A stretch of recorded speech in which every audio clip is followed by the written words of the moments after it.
Намайг Бэлгүүн жаргал гэдэг. Одоо энэ жил Хүүхмар замын ерөнхий боловсролын сургуулийг төгсөж байгаа. Бэлгүүн жаргал охин 3 жилийн өмнө ариун гişиг булаг хадгалам зээлийн хоршоонд хуримтлалын данс нийлгэж байжээ.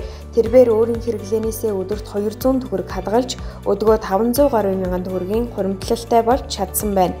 Хуримтлалын данстай болсноор тэрээр өөртөө хэмнэлт хийж санхүүгийн боловсролтой болсон бөгөөд хадгаламж хуримтлалын ач тусыг ойлгосон гин.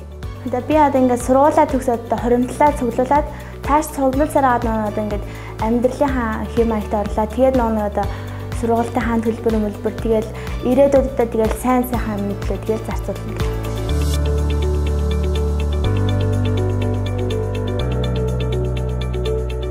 Ариун гişиг булаг хадгаламж зээлийн хоршооны санаачилсан ажлын хүрээнд Хүүхмар сумын ерөнхий боловсролын сургуулийн 320 сурагчийн 90% хуримтлалтай болж чаджээ. Тус хоршоо нь Хүүхмар сумын сурагчдыг хуримтлалтай болж санхүүгийн сахилэг баттай болох алхмаа хийхэд нь чухал нөлөө үзүүлж чадсан юм.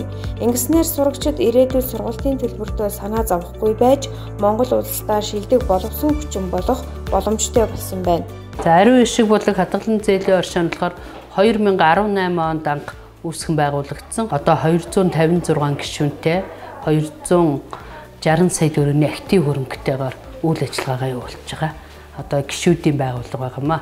Гишүүн бүрийг л хадгаламжтай, хуримтлалтай, одоо санхүүгийн эрхчлөөтэй одоо болгоно гэсэн ийм л зорилготой.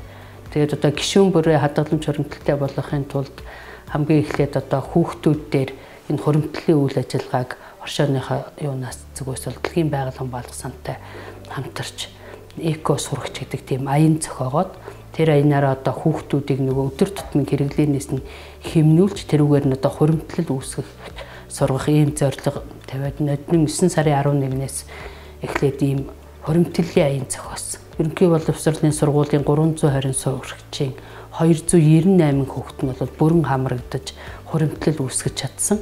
За ингээд 9 сарын 11-ээс эхлээд үүсгэсэн хуримтлал 2020 оны 12 сарын 31-ний байдлаар дүгнэхэд зөвхөн эко сурагчид гэхэд 17 сая төгрөгийн хуримтлалыг бол үүсгэж чадсан байсан. Тэгээд энийг одоо янз бүрийн байдлаар хүүхдүүдэд идэвхжүүлэх зорилгоор ингэж янз бүрийн үйл ажиллагаа явуулж хэрэгжүүлж байгаад энэ хавар болохоор нөгөө ноос ноолойроо үеэр болохоор хүүхдүүдийн хадгаламжийн дэвтэрийг нээж авд нь одоо захидлын хамт хүргээд танаа хүүхэд ийм мөнгийг өөртөө хуримтлуулж хадгаламжтай болж чадлаа гэдэг захидал хүргүүлээд тэгээд тэрүүгээрээ болохоор одоо хүүгийнхаа охиныхоо дэвтрийг мэлаагаараа гээд нөгөө ноос ноолойроо үеэсэн болохоор нь захидал хүчээ тараацсан чинь хүмүүс хүүхдийнхаа дэвтрийг айгүй сайн мэлаасан. Ингээд манай оршооны одоо нийт хадгаламжны бүр 70-80% ерөөсөө хүүхдийн хадгаламж эзэлдэг.